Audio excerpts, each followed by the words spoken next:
আক্ৰান্তৰ দুৰ্দশাৰ মাজতে একাংশ অসাধু ব্যৱসায়ীৰ দুৰাত্ম অসাধু ব্যৱসায়ীৰ বিৰুদ্ধে ক্ষোভ উজাৰিলে শৃংখল চলিহাই বানৰ মাজতে আলু পিঁয়াজ মমবাতি আদিৰ বঢ়ালে দাম আন বিভিন্ন সা সামগ্ৰীৰ দাম বৃদ্ধি কৰিছে অসাধু ব্যৱসায়ীয়ে অসাধু ব্যৱসায়ীক শীঘ্ৰে গ্ৰেপ্তাৰ কৰাৰ দাবী শৃংখল চলিহাৰ অন্যথা বীৰ লাচিত সেনাই হাত সাৱটি বহি নাথাকে বুলিও হুমকি দিছে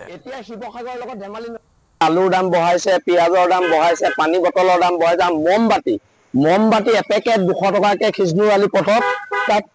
বিকি আছে এপেকেট 200 টকা আৰু এতিয়া শিৱসাগৰ ডিচিএছপি এওঁলোকৰ ওপৰত কিয় ব্যৱস্থা নলয়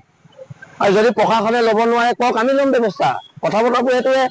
এতিয়া শিৱসাগৰৰ লগত ধেমালি নচলিব আৰু ইয়াত বেপাৰ নচলিব ইয়াত বেপাৰৰ নামত যি লুণ্ঠন কৰি আছে এইবিলাক কিন্তু বন্ধ কৰিব লাগিব আৰু নহ'লে কিন্তু পৰিস্থিতি ভয়ংকৰ হ'ব একদম চিধা চিধি শিৱসাগৰ এছপি আৰু শিৱসাগৰ ডিচিআই অতি শীঘ্ৰে ব্যৱস্থা লওক